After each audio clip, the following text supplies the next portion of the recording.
Je vais avoir un propos bien évidemment plus général et moins spécialiste que mes confrères qui se sont exprimés déjà d'emblée. Mais dans un premier temps, vous dire à quel point l'univers numérique sollicite, si j'ose dire, tous les aspects de notre personnalité, parce que nous sommes dans un monde qui est absolument indissociable de l'univers numérique. C'est une rupture paradigmatique qui vient impacter tous nos univers sociaux et tous nos univers mentaux. Donc dire quelque chose de cette sollicitation permanente qu'offre et qu'en même temps transforme et bouleverse le monde numérique, et puis voir ce que ça modifie précisément de nos perceptions, de notre attention, de nos apprentissages, de nous en tant que sujet relationnel, et puis dire également quelque chose de l'innovation en santé mentale, et puis qu'est-ce que fabrique la chaire de philosophie et la chaire de philosophie à l'hôpital dans tout ça. Alors encore une fois, sans hiérarchie aucune, mais pour dresser ce portrait, je dirais que une des premières grandes choses qu'il faut comprendre aujourd'hui, c'est l'univers panoptique dans lequel nous sommes. Et on connaît cette notion depuis Bentham, qui renvoie essentiellement d'abord à le dispositif carcéral. Quel serait le meilleur dispositif carcéral pour que chacun soit vu sans prendre conscience d'être vu? Et Foucault, dans un deuxième temps, viendra bien expliquer dans Surveiller et punir comment on est allé d'une société de surveillance active, démonstrative, à une société de surveillance intra, c'est-à-dire qui fait que nous n'avons même plus besoin d'avoir un geôlier, nous n'avons même plus besoin d'avoir quelqu'un qui tient la prison, nous la tenons nous-mêmes d'une certaine manière. Alors nous la tenons nous-mêmes par tous ces yeux, nous tous, et puis par le fait que petit à petit nous mettons à l'intérieur de nous une pratique de normalisation, une pratique disciplinaire qui ne dit pas nécessairement son nom, et qui, tout simplement, met en place d'un côté l'autocensure, et ce n'est pas une mauvaise chose, hein. Je veux dire par là que la normalisation est un grand chemin de la civilisation aussi, et notamment du vivre ensemble, mais on voit très bien dans quel type d'univers aussi de faux self, dans lequel on peut, arriver. Et on voit que ce panoptique permanent, c'est ça le problème, c'est-à-dire c'est l'absolue impossibilité de sortir quasiment du panoptique. Je le dis souvent, mais 2020-2025, c'est peut-être 80 milliards d'objets connectés. Donc 80 milliards d'objets connectés, c'est le fait que, de fait, tous nos faits et gestes, dans le moindre fait insignifiant, portent signification. Et bien évidemment, tout cet univers de signification, il peut être utilisé à bon escient, et il peut être utilisé, en revanche, d'une autre manière et en fragilisation du sujet. Et donc il y a des dangers, bien évidemment, liberticides, mais pas simplement que liberticides. Il y a des enjeux de transformation identitaire absolument clés, parce que quand vous êtes de façon omniprésente, marqué, tracé par des objets qui viennent disséquer votre comportement et construire, entre guillemets, leur politique aussi par rapport à ce comportement, et des choix, et vous précéder. Hein. Vous savez à quel point les algorithmes sont essentiellement là, pas simplement pour suivre et dire et observer nos faits et gestes, mais ils sont là pour anticiper, pour les construire, pour les guider. Donc on voit aujourd'hui qu'il y a un aller-retour extraordinairement fort entre le monde numérique et le monde intime de l'individu. Donc panoptique permanent, moi ce que j'avais appelé le nom des pairs, P-A-I-R-S, c'est-à-dire véritablement sans cesse sous l'œil, et donc avec bien évidemment un renforcement de nos failles narcissiques encore plus fort. Comparatisme permanent. Je ne sais pas si vous avez vu dernièrement, il y avait un petit dessin, parce que c'est aussi un univers, les réseaux sociaux, c'est pas que un univers de haine vindicative et surréaliste, parce qu'il y a aussi ça, dirait un petit peu un mot, mais il y a aussi un grand univers de la vis comica, de la force comique, avec beaucoup d'humour et d'utilisation de l'humour comme outil de régulation. Donc il y a des points tout à fait intéressants. Et il y avait un dessin d'une femme qui est, en l'occurrence, rien n'est neutre dans les choix des personnages, qui regardait son Instagram, et l'Instagram était divisé, comme vous le savez, par plusieurs petites vignettes, et d'habitude ce sont des photos, et partout était écrit « better than me, better than me, better than me », c'est-à-dire en gros, bon, le comparatisme permanent, hein, qui fait que, bon, voilà, je passe ma vie à regarder, entre guillemets, la vie des autres, qui, bien évidemment, à partir du moment en plus où elle est dans ce grand simulacre et dans ce grand théâtre de la mise en scène, encore heureux qu'elle soit meilleure que la mienne, parce que sinon c'est vraiment à désespérer de tout. Donc heureusement il y a la fiction pour nous aider les uns et les autres à faire que nos vies soient plus intéressantes qu'elles ne le sont. Mais dans un premier temps, c'est d'ailleurs très très drôle comment le sujet perd la distance. Hein, parce qu'on sait très bien comment on se met en scène sur les réseaux sociaux, entre guillemets, ou comment on met en scène une idée. Tout d'un coup, on oublie souvent, parfois, par un effet comme ça d'invisibilisation de la mise en scène, que l'image qui nous est renvoyée, on peut la prendre pour content, alors que bien évidemment, il y a un immense effet d'écart. Bon, c'est la violence des propos, vous l'avez vu, hein, c'est tout un univers qui produit précisément du réductionnisme de la pensée, et bien évidemment, à produire sans cesse et à être confronté sans cesse à un réductionnisme de la pensée qui est inhérent au réseau, parce que ici 140 signes, parce que ici décontextualisation, j'attrape un message sans savoir de quoi il s'agit, parce qu'à un autre moment montage, d'imagerie, etc. Enfin pas d'imagerie mais d'images, bon, fait que cette violence sans cesse, cette dégradation entre guillemets de la délibération publique, oui, ça impacte le sujet, et je le dis d'autant plus que je suis psychanalyste, et nous savons à quel point notre sujet est construit par la verbalisation, par précisément la possibilité d'une nuance, par de l'herméneutique, enfin par tout ce qui est le contraire du réductionnisme langagier. Et non seulement ça vient impacter notre sujet, mais ça vient impacter plus globalement l'état de droit, puisque l'état de droit fonctionne sur les mêmes principes, c'est-à-dire au contraire d'une qualité et d'un renforcement de la qualité de la rationalité publique, et non pas d'un appauvrissement. Et encore une fois, je ne dis pas que les réseaux sociaux ne sont que le lieu, hein, parce que c'est faux. Vous avez précisément, et c'est là où c'est intéressant, c'est que les sujets, les individus, par l'usage et par une certaine forme de résistance, vont aller créer d'autres manières de faire. Les threads, vous avez tous vu ces longs tweets comme ça, hein, où on fait 20, 30, 40 tweets d'affilée pour tenter d'expliquer quelque chose. Et je vois même certains de mes collègues, professeurs de philo, qui font ce travail-là. Je suis sincèrement très admirative parce que c'est dur. Et tout d'un coup, ça vient essayer de remettre un autre type de tempo, comme ça, dans ce flux incessant de vindictes, de rumeurs, de diffamations.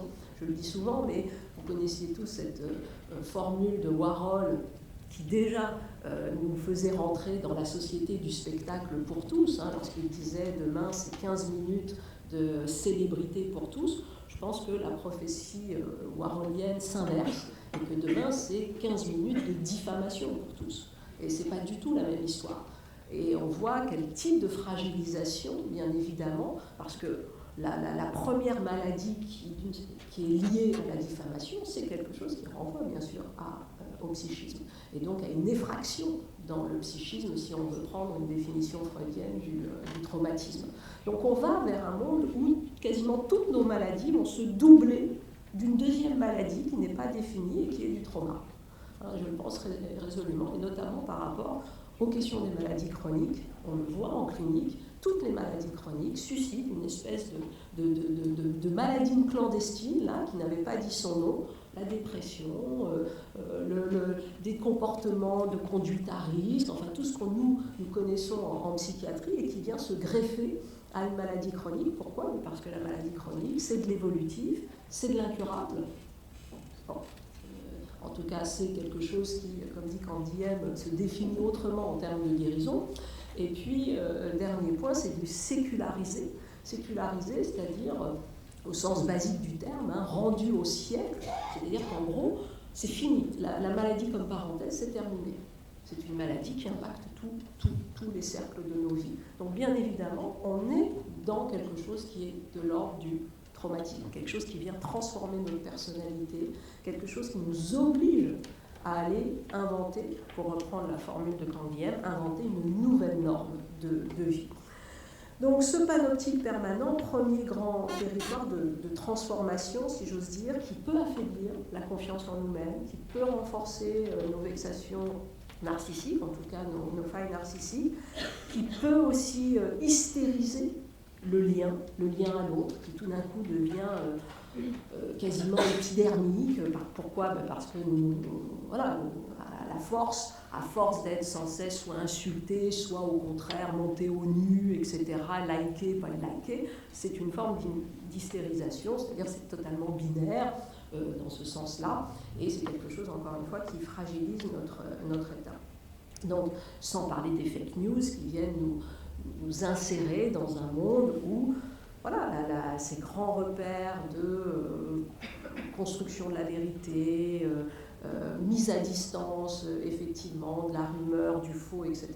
Les réseaux sociaux, par le système de viralité qui les structure, vous le savez là aussi, on voit les études de puissance de viralité, elles sont nécessairement liées à précisément ce qui est faux, précisément ce qui est ad hominem. Donc plus vous nommez quelqu'un, plus vous utilisez un mot qui est un mot menaçant, etc., qui renvoie à de la vindicte, etc., plus vous êtes relié. Et ça renvoie pas simplement, si vous voulez, bien évidemment, à un aspect malfaisant de l'homme. Non, ça renvoie à une structure inhérente à l'homme, qui est une structure de défense, et qui fait que nous sommes en alerte, bien évidemment, plus rapidement sur quelque chose qui peut nous mettre en danger ou qui nous concerne, c'est logique, que précisément vers quelque chose qui est plus plaisant à entendre. Donc, premier temps. Deuxième grand temps, ce phénomène qui est assez lié, mais qui est une espèce de courant continu, alternatif, très bizarre, entre un univers que je qualifie de dénarcissisation d'un côté, c'est le capitalisme dérégulé tel que nous le connaissons aujourd'hui, avec tout son univers de remplaçabilité, tout son univers de pression permanente sur le monde du travail, etc., et qui aussi fait que burn-out, épuisement professionnel, etc., mais aussi tout son univers très particulier de consumérisme zapper. Je pense à tous mes patients qui viennent en séance m'expliquer qu'ils vont mal émotionnellement et affectivement parlant depuis qu'ils sont sur telle ou telle application. Bon, ils font comme ça, vous savez, et après ils ont le sentiment eux-mêmes de faire comme ça sur leur propre sujet. Donc, bien évidemment, la manière dont nous traitons autrui est inhérente à la manière, à un moment donné, dont nous nous traitons nous-mêmes. Et donc, il y a un jeu comme ça de mésestime très très fort qui se met en place. On zappe l'autre, mais on se zappe soi-même dans cette histoire, puisque nous sommes indissociables de la qualité des rencontres que nous faisons. Un être humain, un sujet est indissociable de l'intersubjectivité. À partir du moment où vous avez une intersubjectivité qui est réduite à du zap, vous pouvez être sûr que assez rapidement, votre propre sujet va être en sentiment de fatigue de soi, d'érosion et de grand découragement, pour le dire de façon plus simple. Donc, univers de dénarcissisation d'un côté, et puis univers, parce que c'est un bon système, de renarcissisation de l'autre côté, où là, on rentre chez soi, on est totalement épuisé, on ne comprend même pas pourquoi nous sommes épuisés, parce que nous n'avons rien vécu.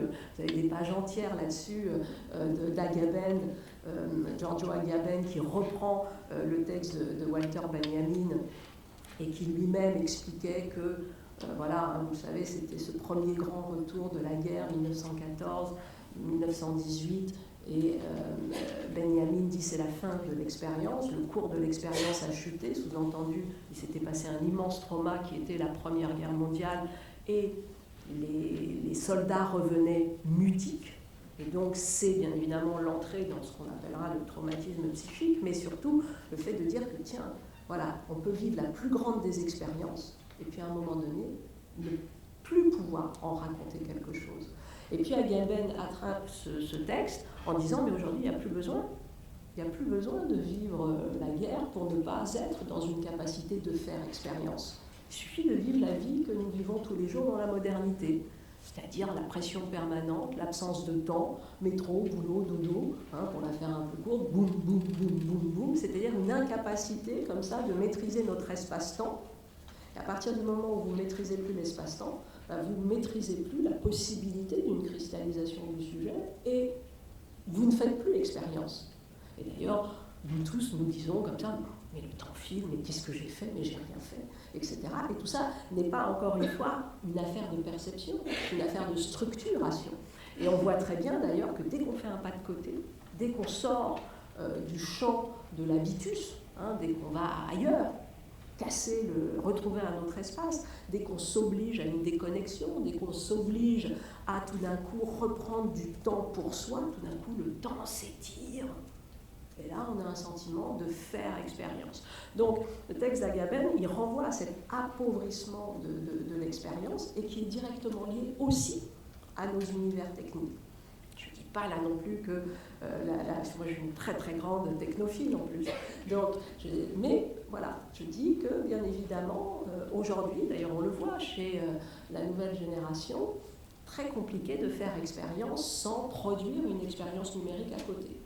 Comme s'il fallait ancrer la chose. Alors, plus intéressant quand même dans cette nouvelle génération, c'est de dire, en fait, je fais expérience, mais je fais aussi expérience, non pas simplement par le fait de doubler cette expérience de façon numérique, ça m'intéresse, mais c'est pas tellement ça. On a d'abord cru à ça, on a d'abord cru à un délire narcissique des uns et des autres, où on va aller expliquer tout ce qu'on fait chaque jour, et on s'est rendu compte que c'était quand même un tout petit peu plus subtil que ça, tout de même, et que chez notamment la nouvelle génération, c'est l'idée de partage. Et aujourd'hui, un des grands vecteurs du partage, c'est quand même le numérique. Et que donc, ce n'est pas totalement l'idée de se montrer, de machin, de ceci, c'est de dire, tiens, je suis en train de faire quelque chose, rentre dans l'histoire, dis-moi toi aussi ce que tu es en train de faire. Voilà. C'est-à-dire un mode de partage qui vient aussi valoriser une expérience, comme si la seule expérience individuelle, c'était insuffisant par rapport à une idée comme ça de partage d'expérience. Je prends trop de temps, pardonnez-moi. Donc, phénomène de dénarcissisation et de renarcissisation, avec bien évidemment cette question du clic, du circuit de la récompense, comme ça, de la dopamine, c'est-à-dire qu'on s'est vidé toute la journée, et qu'est-ce qu'on fait au lieu de se confronter à autrui et de se dire tiens, l'autre chez moi, faut-il encore qu'il y ait un autre en même temps, on est dans un univers de grand célibat et de solitude, donc tout ça n'est pas neutre, mais on va aller se renarcissiser en regardant tel ou tel truc, en naviguant sur le net, en cliquant, et en activant comme ça ce circuit de la récompense, pas de frustration, vu qu'on arrive de toute une journée de la frustration, et donc je caricature bien sûr, mais on voit quand même que nous sommes dans ces phénomènes-là. Il suffit d'arrêter un ado quand il est sur un jeu, vous ferez une expérience assez sympathique, tout d'un coup, mais vraiment assez délirante. C'est-à-dire que vous êtes là en train de dire, je ne comprends pas ce que j'ai en face de moi. Ce n'est plus un humain, je ne sais pas ce que c'est. Et lui-même, d'ailleurs, perd accès. Et puis, voilà, vous avez tous vu ces vidéos où ils sont filmés, etc. Alors après, heureusement, encore une fois, l'être humain a plus de ressources, et donc ils sont capables d'en rire dans un second temps quand ils se regardent, etc. Mais quand même, il y a un petit moment où il y a eu un clivage, et tout ça fait que il faut l'entendre, cette bulle comme ça un peu autistique, encore une fois dans son appellation plus banale. Donc nous sommes dans un univers sous pression de flux continu, d'instantanéité, de décontextualisation, de saturation des informations, de porosité des espaces.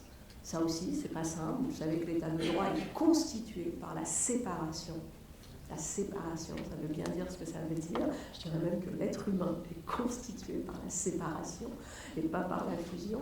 Et donc, bien évidemment, la séparation, c'est vie privée, vie publique, c'est religion politique, c'est la différence, bien évidemment, de tous les, de tous les pouvoirs qui sont constitutifs de l'état de droit. Et vous voyez que la technique met à mal, bien évidemment, cette séparation. Ça ne veut pas dire qu'elle la rend impossible, mais ça veut dire que nous devons être profondément vigilants demain et renoncer peut-être, sans doute, à certains usages de la technique pour préserver des grands principes de construction du sujet et des grands principes de construction de la société. Et renoncer à, comme ça, une certaine utilité sur telle ou telle chose qui nous permettrait d'avoir en temps et en heure tout ce qu'on fait. C'est tellement pratique. Oui, c'est tellement pratique dans le court terme, mais sur le long terme, c'est sans doute beaucoup plus problématique en termes collectifs et en termes même de durabilité par rapport à la construction de son sujet. Donc, et ça, c'est pas simple. Il va falloir nous apprendre de nouveau l'univers de la frustration et du renoncement avec la technique, qui est par essence, structurellement, ce qui refuse d'une certaine manière la frustration. Donc, réquisites de performance, de mise à disposition de soi, tout ça, si vous voulez, fait que ça accentue nos réflexes psychotiques. Donc, cet univers global, il fait que nous nous clivons de plus en plus. Nous nous clivons pour nous protéger, parce que, dans un premier temps, nous sommes comme ça en totale exposition, et puis quand on voit tout d'un coup les phases de déprime, de chute, etc., de mini-effondrements, qui peuvent éventuellement être liés à des expériences de harcèlement, de cyberharcèlement, etc. Et même pas que de cyberharcèlement.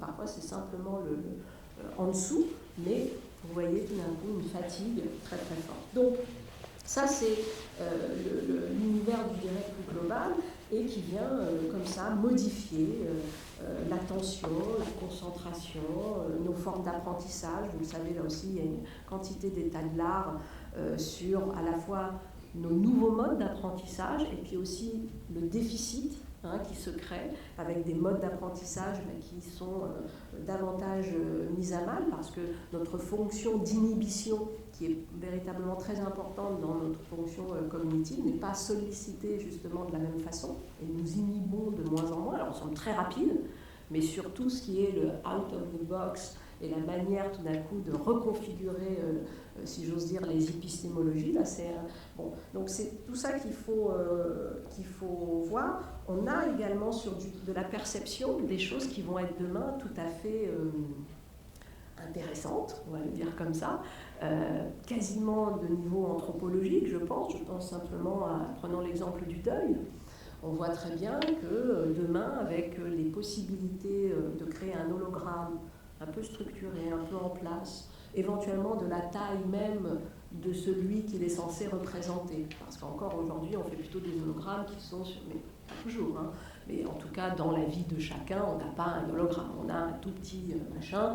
Bon, c'est une espèce de, je le dis souvent, de fée clochette, vous l'avez vu, c'est Azuma, qui est notamment là sous cloche, vous la connaissez, je suis toujours d'ailleurs à la fois rassurée et absolument atterrée de voir que, rassurée dans le sens où en fait la technique renvoie aux mêmes lenteurs, si j'ose dire, que la civilisation, puisque Azuma est en soquette, toute nue quasiment, avec une jupe et des couettes. Et je me dis, bon, ça va, tout va bien, la représentation féminine est à peu près au même endroit qu'il y a encore, voilà, tout bouge, mais doucement quand même. Donc, mais c'est en même temps, bien évidemment, c'est tragique. Enfin, de fait, Azuma parle avec vous toute la journée, je crois que c'est ça, c'est Azuma, je ne sais plus comment elle s'appelle, mais dans Box, et vient vous expliquer à quel point vous lui manquez. Et donc, elle vous envoie, donc elle est, par son algorithme, totalement dédiée à vous et adaptée, encore une fois, à vous. Donc, bien évidemment que, oui, ça vient transformer un peu notre univers relationnel, c'est pas neutre. Et demain, imaginons que Azuma, c'est pas Azuma, mais c'est quelqu'un que j'ai aimé et qui n'est plus là.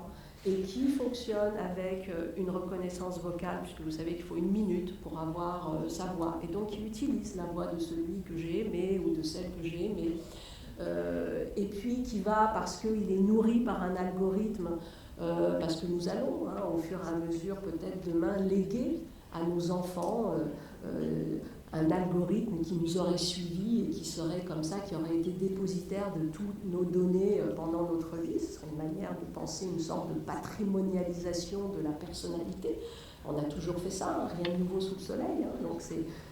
Mais on voit très bien que la technique va aller attraper ça. Elle va aller attraper la manière dont nous transmettons ce qu'il y a de plus intime de nous.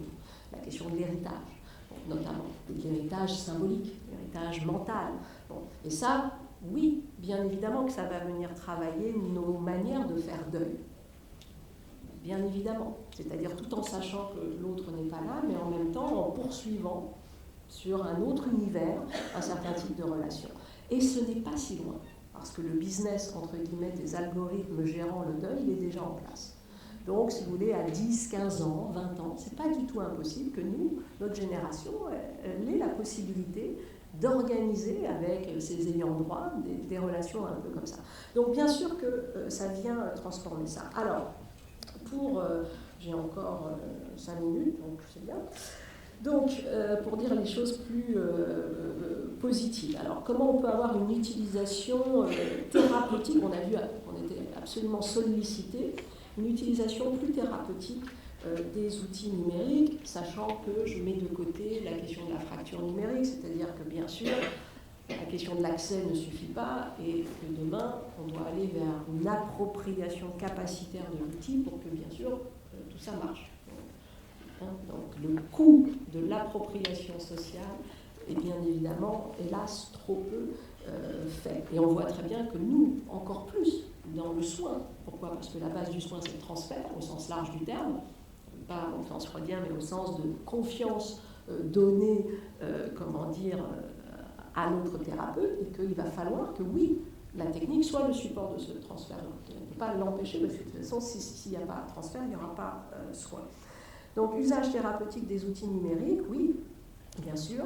On a ce monitoring de la santé, suivi, traitement, observance, anticipation, culture de la prévention, biomarqueurs qui font que, bien sûr, problématique liberticide, mais aussi quelque chose de beaucoup plus précis, où on peut utiliser des signaux faibles, des signaux d'alerte, et donner un sentiment pour le patient de suivi, d'avoir une espèce de filet comme ça, tout à fait intéressant, et de connexion, donc un usage clinicien qui peut être tout à fait important. On a parlé bien sûr de la réalité augmentée, de tout ce qui peut nous aider à produire des environnements qui viennent nous aider à travailler avec nos phobies de façon différente. On a vu également que, et vous avez là aussi un bon état de l'art sur l'usage de certains types de robots ou de certains types d'applications pour des troubles cognitifs particuliers ou des troubles d'humeur particuliers. Alors ça va des applications anti, entre guillemets, craving, c'est-à-dire tout ce compulsionnel de la consommation, mais ça va sur des choses qui renvoient plutôt au spectre autistique ou à des problématiques cognitives, de venir comme ça aider le sujet à travailler des points de déficit neuro. Donc, je dirais un continuum du soin, avant, pendant, après. Et ça, c'est une des grandes révolutions. Ce n'est pas simplement l'ambulatoire, c'est vraiment le lien continu. Et c'est déterminant, encore une fois, parce que les maladies chroniques sont devant l'infectieux, et on l'a vu, les maladies chroniques impactent tout. Et donc, c'est très important d'avoir des approches plus holistiques de la santé, et le numérique peut aussi, avec les SHS, bien sûr, les sciences humaines et sociales dans le package, on va dire les humanités numériques, peuvent tout à fait nous aider à attraper ça. Et puis, je vous donne un exemple, c'est les travaux notamment du CERMES 3 de Morgiev et Briffaut, qui, par exemple, vont travailler sur les TOC, plus spécifiquement, et voir comment on peut essayer de créer, de rendre les environnements moins, je cite, tocogène. Et ça veut dire quoi? Ça veut dire tout simplement, alors là c'est très intéressant, c'est des équipes, parce que les approches aujourd'hui en psychiatrie ne doivent pas être monofactorielles ou segmentées, mais bien multimodales. Et donc ce sont des approches avec à la fois bien sûr les psychiatres, les neurologues, etc., mais aussi des SHS, mais aussi tous ceux qui travaillent sur l'ergonomie, mais aussi tous ceux qui travaillent sur le design, et qui viennent comme ça attraper la vie du patient, parce que c'est ça aussi qui va arriver demain dans notre territoire clinicien au sens concret du terme, c'est-à-dire que le patient vient, mais nous allons aller aussi d'une certaine manière chez le patient. Et donc, c'est de voir comment le soin se poursuit là-bas, comment il est approprié, comment il y a une fonction soignante en partage très forte. Et là, dans cet univers, par exemple des TOC, il ne s'agit pas simplement d'agir sur la personne, il s'agit on va dire, de faire baisser le retentissement des symptômes. Je cite, c'est-à-dire, alors, je ne sais plus quel exemple donne Margot Mangiel, mais je crois que c'est un aspirateur à un moment donné qui renvoie à une personne qui a un TOC de passer l'aspirateur je ne sais plus combien de fois par jour. Bon, alors bien sûr, on n'abandonne pas toutes les approches psychanalytiques, de TCC et plus globales sur le fond, mais déjà sur la forme, on fait baisser le niveau d'invalidité qui est produit par le TOC en créant un objet qui va s'occuper de faire ça. Et l'objet, donc, toute la journée, passe sur les lignes, et en même temps, ah ben oui, mais il faut respecter tout un protocole, donc c'est parfait pour un algorithme, ça. Et donc, il passe, il fait le ménage, et tout d'un coup, il libère un temps. Alors, bien évidemment, comme vous le savez tous, le patient atteint de TOC est généralement très ingénieux dans sa capacité de déplacer le TOC sur autre chose. Donc là, il faut être aux aguets pour, bien évidemment, qu'il n'y ait pas simplement transformation du TOC et déplacement du TOC, mais de fait, à partir de ce moment-là, on attrape et on retrouve et on accompagne en clinique, en colloque singulier et puis ailleurs, pour que ce temps soit réapproprié, bien évidemment, par le sujet. Et puis dernier point, sur ces innovations aussi en numérique et santé mentale, tout ce qui concerne aujourd'hui l'analyse de l'exposome. L'exposome, c'est toutes ces expositions environnementales du sujet, mais qui vont être données, qui vont être stockées et qu'on va pouvoir, bien évidemment, avec lesquelles on va pouvoir travailler et anticiper et réagir et construire à la fois de la prévention et aussi du pronostic. Ce sont toutes les pistes, là sur un autre enjeu en santé mentale avec le microbiome, ce sont toutes les pistes en santé mentale, mais là je pense et qui ne sont d'ailleurs pas spécifiquement liées au numérique, mais qui utilisent des techniques la simulation cérébrale profonde, l'optogénétique, etc., etc. Mais voilà, on voit aujourd'hui, et en tout cas pour conclure, puisque j'avais jusqu'à 15, donc j'ai 1 minute pour terminer sur la chaire de philosophie à l'hôpital du GHU de Sainte-Anne, c'était précisément aussi cette idée de dire, les humanités tout simplement sont au cœur du process du soin. Je l'ai dit encore une fois, mais il n'y a pas d'un côté les soignants et de l'autre autre chose. Et d'ailleurs, nous le voyons, vous en avez parlé tout à l'heure, mais avec tous ces phénomènes de verbalisation du récit, du témoignage des patients, donc ça qui renvoie déjà à tout le coming out des maladies, et tout simplement aussi le partage sur les maladies, plus ou encore sur l'éducation thérapeutique, et on voit ce champ d'expertise des patients qui est absolument fondamental. Vous savez que la chaire de philosophie à l'hôpital est reliée à l'université des patients, qui a été fondée par Catherine Touré-Turgis, la France étant le seul pays à ce jour à diplômer les patients experts, et nous réfléchissons, parce que c'est pas simple, demain, à comment créer un diplôme de patient expert en psychiatrie. Et c'est pas simple, parce que nous l'avons ailleurs, et nous nous disions, mais pourquoi pas là aussi? Et voilà, donc peut-être que demain, l'université des patients et puis le GHU de Paris essaieront d'avancer aussi sur cette diplomation possible. En tout cas, c'est un enjeu clé de faire monter en agency, encore une fois, les patients pour que le soin soit le plus opérationnel possible. Je vous remercie.